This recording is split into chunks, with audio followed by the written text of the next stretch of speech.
want to stop calling Fort Portal a tourism city only in words. We want it to be in action, and that will only happen in a government that respects its promises. That is the Kyagulanyi government. Fort Portal is one of those places that grew a lot of cat, and there was a bill that was recently passed by Parliament to try and regulate cat and weed, if I may say. Oh yeah. Yeah. What is your take on this legislation, and what does it mean in terms of affecting people's incomes, especially those that are growing cat for selling?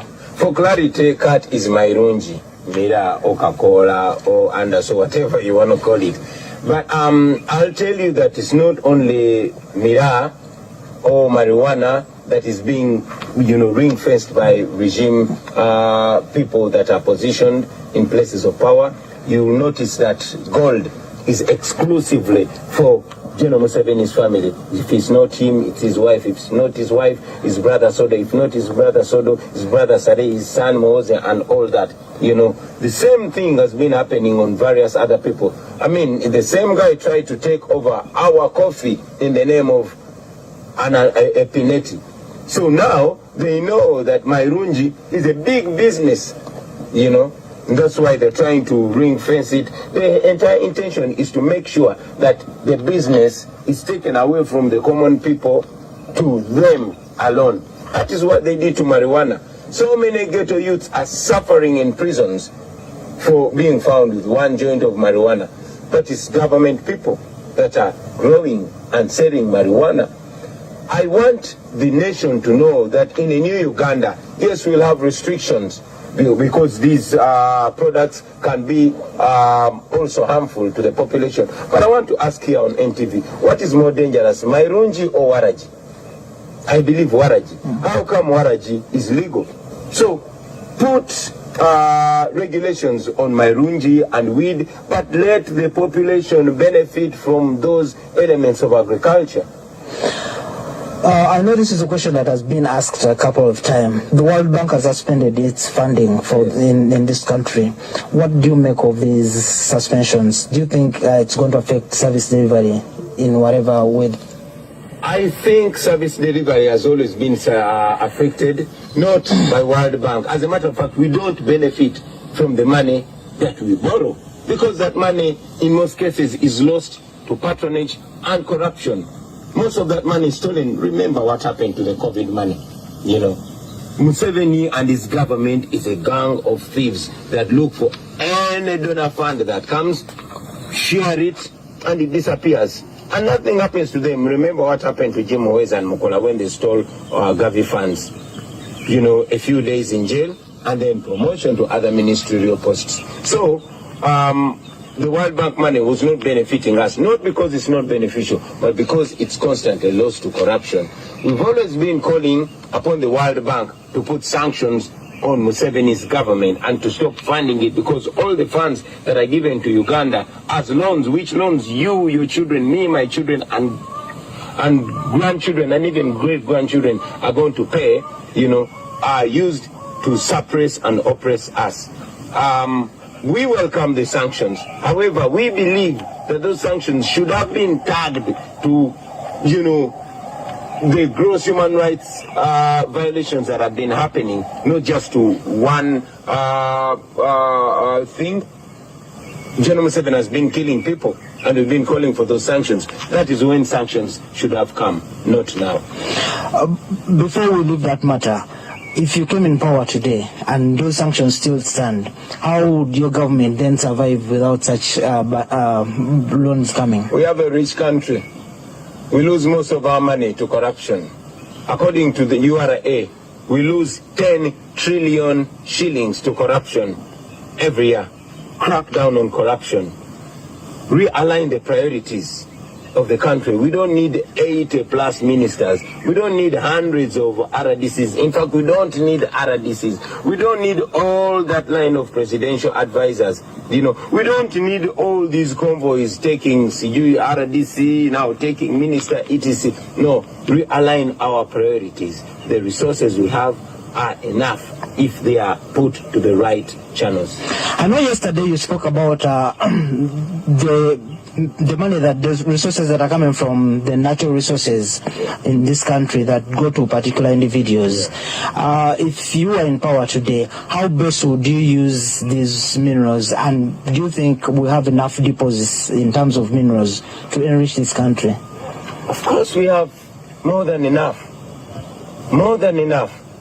If at all they are not owned by one family. General Museveni said, my oil, I would say our oil, and that oil would benefit the people, would put that money in healthcare, would put that money in education, and we have gold. And recently I think you saw some news that the new huge deposit, the biggest in the world of gold, was discovered in Uganda.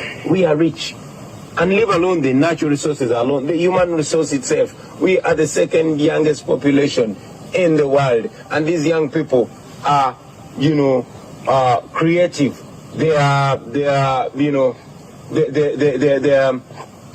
what's that English word? You see this English also. But these young people are resourceful. They are helpful to this our country if we put them to the right channel. If their talents and energies are directed to beneficial, initiatives in this our country, oh man, Uganda would be transformed in a very short time.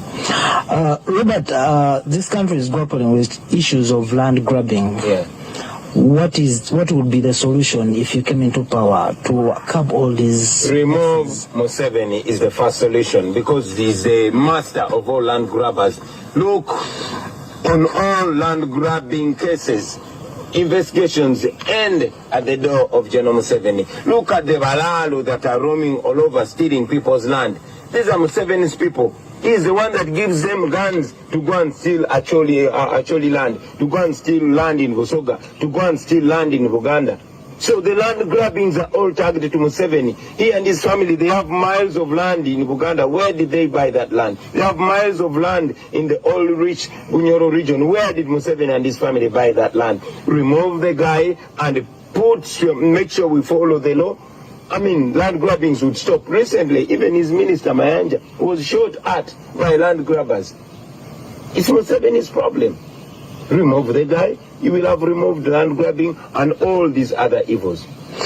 Whenever you listen to President Museveni speaking, he emphasizes there's democracy in this country. In some of your rallies, when you're speaking to people in Barara and Fort Portal yesterday, you say there's need to have real democracy in the country. What do you mean when you say we need to have real democracy? Yet President Museveni says there's democracy already.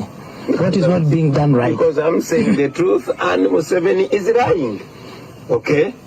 I mean, you cannot say you have real democracy in the country when you switch off the internet on election day, when you shoot and massacre people who don't support you, when you are abducting your opponents, when you are jailing your opponents. You cannot talk about democracy. So he's not a democratic leader at the majority. This is shown everywhere we go, in broad daylight. People are grappling with issues of service delivery. Let's start with education. What do you think should be done to try and regulate this education? People have to, so that they can attain better education, but at a lower cost, because currently it seems to be going out of hands in terms of school fee structures are too high, and yet several Ugandans cannot afford these monies. First and foremost, fund it right and structure it right. What do I mean fund it right? Look at government schools. Teachers are very poorly remunerated, and then they're even discriminated. How do you tell me that only science teachers are going to be paid well and arts teachers are not paid well? I mean, that doesn't make any sense. So pay them right and structure them right. What do I mean structure the education right? We have for so long, maintained the colonial kind of education, only focusing on academics. I've promised it to Ugandans that our education system in a new Uganda is going to be anchored on 4 A's. That's academics, arts, athletics, and agriculture. The academics is what we focus on. Yes, we need more lawyers, more engineers and etc. But we need to focus on the arts as well. Not everybody is going to be an academic. Some people are talented, especially we Ugandans. So if we groom young artists from, from infancy, we can get the best out of them. I mean, look at me, and I'm a product of artistic education. If we groom our athletes right from infancy, they are going to be the same, they are going to be the best that they can be. And of course, if we focus on agriculture and stop looking at it as a backward thing, as a punishment. When I was growing up, agriculture was a punishment. And even we were teaching each other, you look like a farmer. We need to change that, because that is not the mentality. In the Netherlands, the best agricultural country in the world, farmers are rich people. And also, we need to know that people are talented differently. The only times Uganda's flag has flown high is when artists have flown it or athletes have flown it. There's this historical comparison that if you want to use the ability to climb a tree to tell the difference between the intelligence of a monkey and a fish, then the fish is going to be treated very unfairly. So we want to restructure our education system so that we bring up all these resourceful Ugandans in a new, productive way, not in a colonial way. I know a lot of money has been invested, has gone into infrastructure, specifically roads. Yeah. But if you looked at some roads, for example, around Kampala, where Kampala is known as the biggest taxpayer in this country, what do you think is not being done right to ensure that we have smooth roads, especially in the city? Corruption. It is corruption, Money is procured, money is appropriate, not accountable to quality delivery. And we are ashamed that the Entebbe Express Highway is the most expensive road in the world. More expensive than all these roads in China and France and everywhere. The most expensive road in the world. Aren't we even ashamed? But you know why that happens? Because we have so much corruption that is not punishable. So if we crack down on corruption, there's a funny story during the days of General Idi Amin as leader of Uganda, that this guy made a very poor road. General Amin came, inspected the road, they looked at his face, and the contractor of the road ran out of the country because they knew he does not take that nonsense. Unfortunately, for Museveni, he will reward you because these are his people stealing money in the name of construction. In terms of brain health, I know recently the medical interns have been confirmed to go and practice, but it's been an issue that has been running for almost a year. How do you think this matter should have been handled? And are there enough deliveries in hospitals? And how best can Ugandans get better services when they visit these public hospitals? Well, we all know that our hospitals and health centers are sick themselves, and they need they need treatment themselves.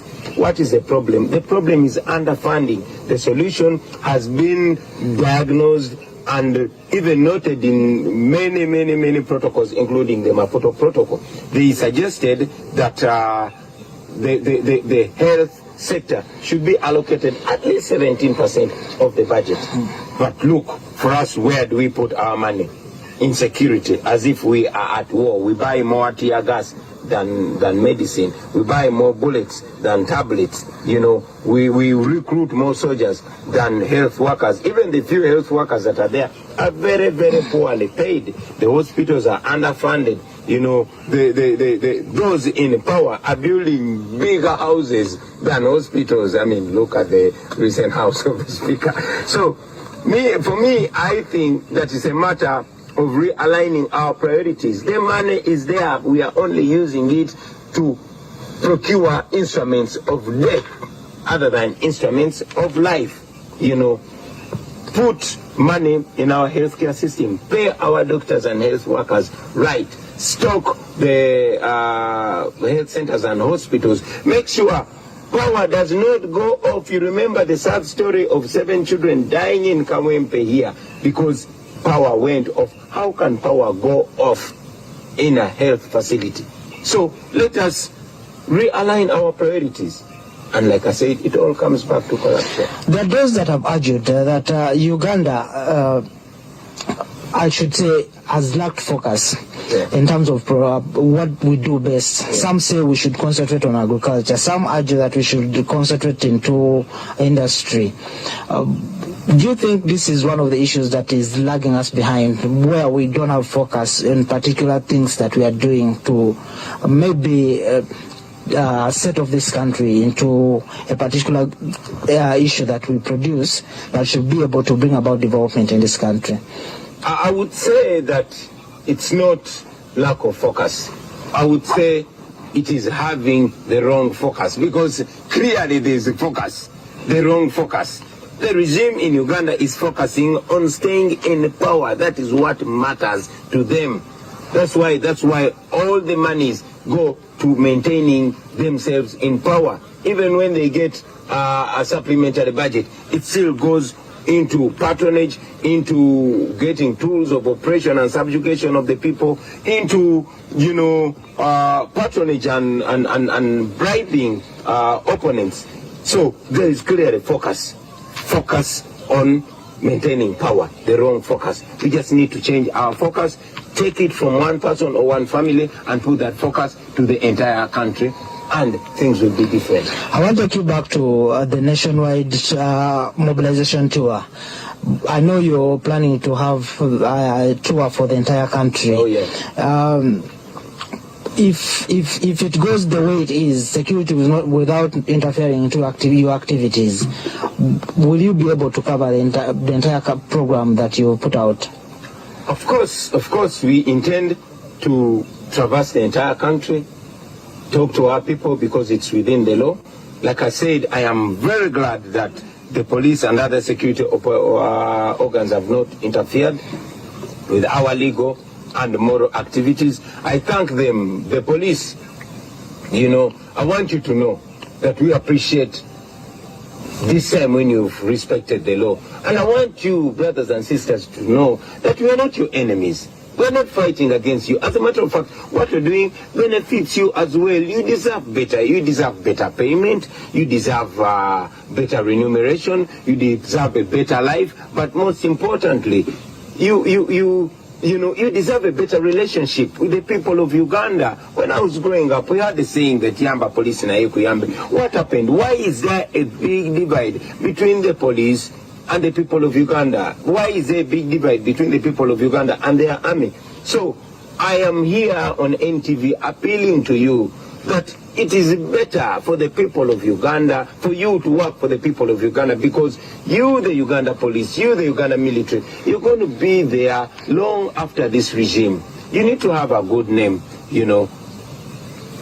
It is better when you follow the law. You are mandated to keep law and order, to respect the law, and to guard people and their property. Please do that, and we shall have a good Uganda. After this campaign, where do you envisage the support of NUP in terms of numbers, in terms of growth, in terms of supporters? You will see it yourself. You will see it yourself. I know for sure that all the people of Uganda want change, not only for NUP, but for change, for the transformation of this country. This same message that I'm giving you is the same message that Dr. Paulo Kawanga Semogere, the late, gave to you. It is the same message that Dr. Kiza Besigye has been giving to you. It's the same message General Mugisha Muntu has been giving to you. The same message that Olaro Tunu has been giving to you. The same message that even those younger than us will be giving. A message of moral transformation, peaceful transition, It's a moral message. It's a message for the people of Uganda. So I know that the people of Uganda have always supported it, and they will always support it. And I'm glad that at least we have not been antagonized so far. I hope the police maintains it. I want to hear from you finally. What is your final remarks to places where you're going? I know today you expected in Kasese, tomorrow you expected to be in Kabale. What is the message going to be like, and what is your message to the people that are waiting for you wherever you're going? Our message in brief has been that you are the future, you are the country, you are the change you need. You know, wake up, don't sleep, don't lay back, don't expect change from anybody else. You are the change you've been waiting for. You just came out of an election which was blatantly rigged. Don't give up. Don't stop yearning for change. Don't let your hopes be dampened. Keep the hope alive. Keep going. Assert yourselves. It's not those that you're not going to change your country by laying back and relaxing. You have to get involved. You have to spread this message. Tell everybody to get involved practically. Finally, many people have been asking us or trying to focus us to only an election. The election alone is not enough, and that's the message we bring to you. Voting alone is not enough. I'm not saying you should dismiss elections. No, don't dismiss elections, because we want to change this country democratically.